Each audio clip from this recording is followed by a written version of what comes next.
Այսօր տարածաշրջանում փոխվստահության ամրապնդման և խաղաղության օրակարգի առաջմղման ուղղությամբ նշանակալի իրադարձություն է տեղի ունենում Ադրբեջանի կողմից Հայաստանի ուղղությամբ բեռնափոխադրումների սահմանափակումների վերացման արդյունքում Հայաստան է ժամանում Ռուսաստանից մատակարարված հացահատիկը տեղափոխող գնացքը, որն անցել է Ռուսաստանի, Ադրբեջանի և Վրաստանի տարածքով և հիմա հատում է Հայաստանի սահմանը։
Մենք հիմա Տավուշի մարզի այրում կայարանում ենք, այստեղ է էկոնոմիկայի նախարար Գևորգ Պապոյանը։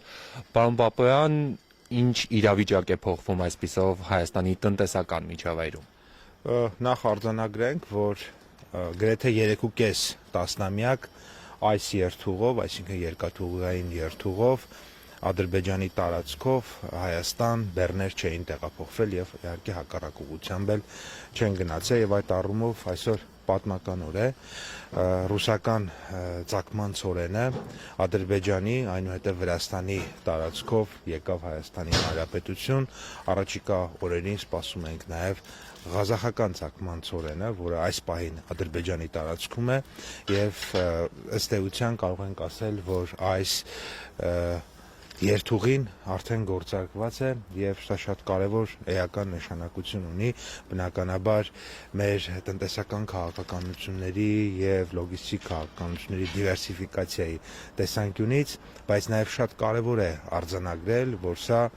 օգոստոսի 8-ին Վաշինգտոնում հաստատված խաղաղության գործնական արտացոլումն է արդեն հողի վրա եւ տնտեսական առաջին ըստ էության արդյունքներից մեկը եւ բնականաբար մենք հույս ունենք, որ այս process-ը զարգացում կապրի եւ բնականաբար ինչպես խաղաղությանը, այնպես էլ խաղաղությանը ուղեկցող բոլոր տնտեսական նախաձեռնությունների նկատմամբ պետք է շատ զգուշությամբ վերաբերվենք, որպեսզի դրանք բազմապատկվեն, մեծանան, հզորանան եւ դրանով նաեւ բնականաբար մեր պետության դիմակայունությունը ավելացնենք։ Ինչ խմբականակի մասին է խոսքը։ Սա 15 վագոն բեռ է, որը մոտ 1000 տոննա է, սա առաջին